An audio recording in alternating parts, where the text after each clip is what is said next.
of dialect training.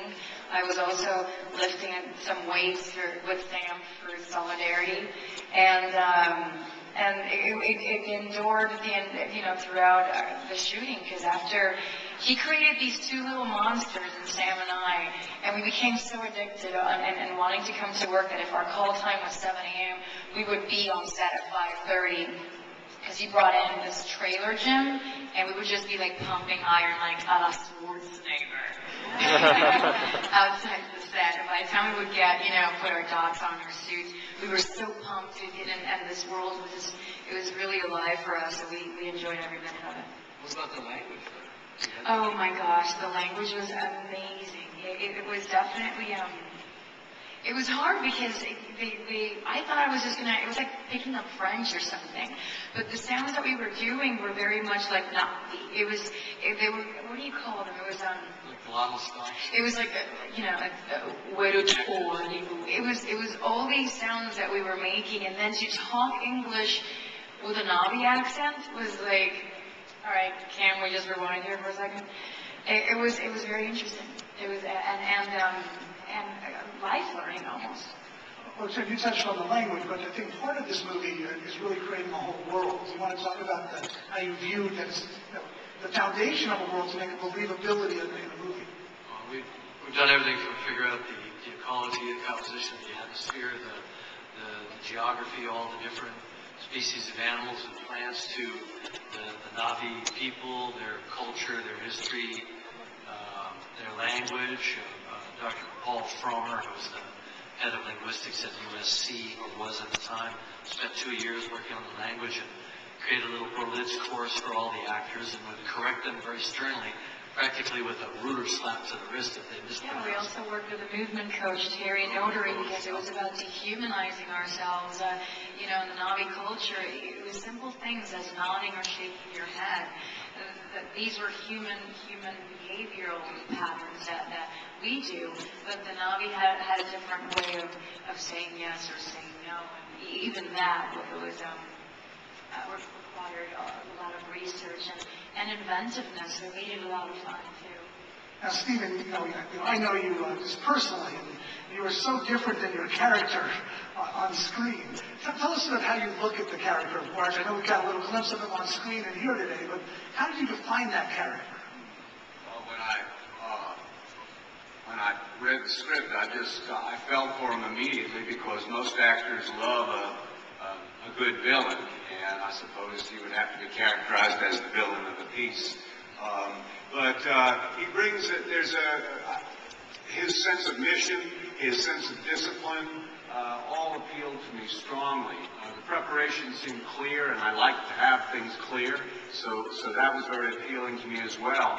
But I also say that in the context of this world that Jim wrote, there's just from the outside, as initially as a reader, I found him very moving for what he lacked, for the fact that his soul was in such a state of chaos and decrepitude.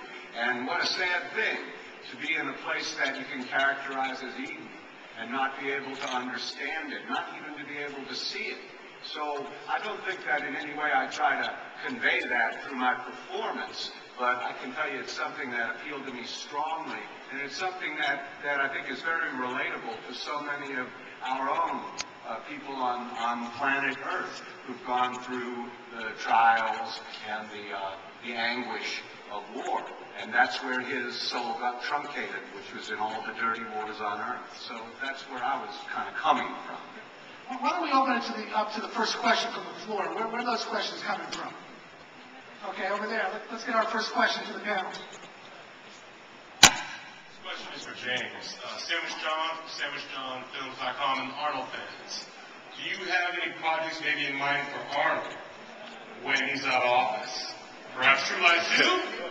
Yeah.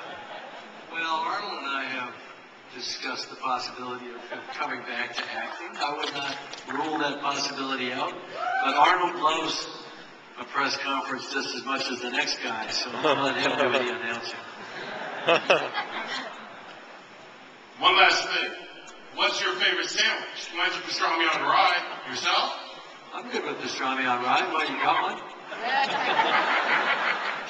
Next non-food related question from the floor. Hi, Mr. Cameron. This my question's for you. You have to be one of my favorite directors, and I've seen every single one of your films. And I also Cool. want to thank you for making something that's creative and original. It's not a remake or a sequel. Yeah! Woo! Yeah! My question is, do you have any cameos in there for Michael Biehn? Now, there was one military character that Michael would have been perfect for, and he's playing him. But Jen, if we go back in time, I think there was a story that even Stephen Lang was up for Michael Bihn's role in one of your prior movies, and Michael got that role.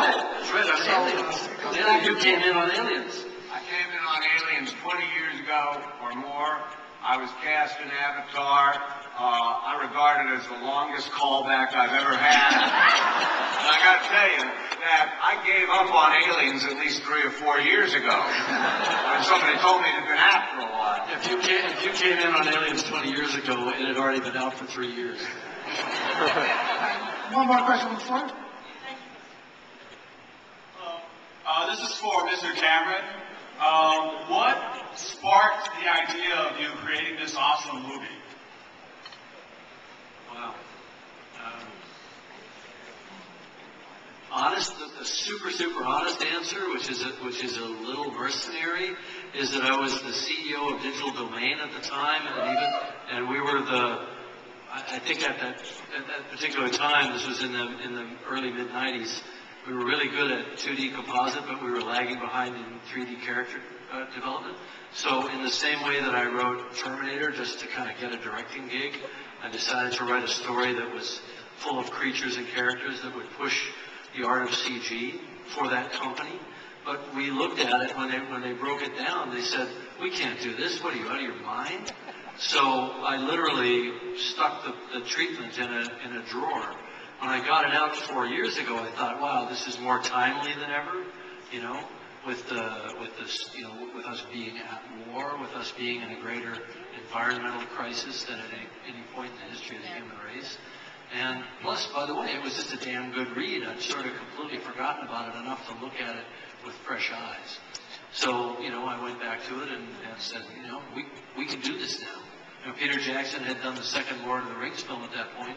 Gollum was looking pretty damn good. It looked like some soul and some real personality could be captured by CG. And to me, that was like the door opening on the possibility of being able to make this movie. But having said that, we have a lot of work to do in developing the performance technology to capture the work that are, we have a great cast. I mean, let's face it, you've seen a little glimpse of it here. We have an awesome cast and they did great work. Our technology needs to live up to what they could do.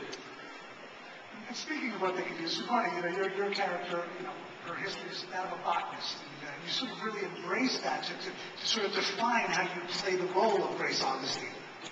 Yeah, I had these wonderful women teachers in high school who devoted their lives to trying to help us feel like we could do science. And one of the things that moved me most about Dr. Augustine was that Jim created this brilliant woman scientist who'd thrown everything over to study the flora and fauna of Pandora and to understand the Na'vi way of life. And I have to tell you guys that every single plant and creature and whatever has come out of this crazy bosun's head.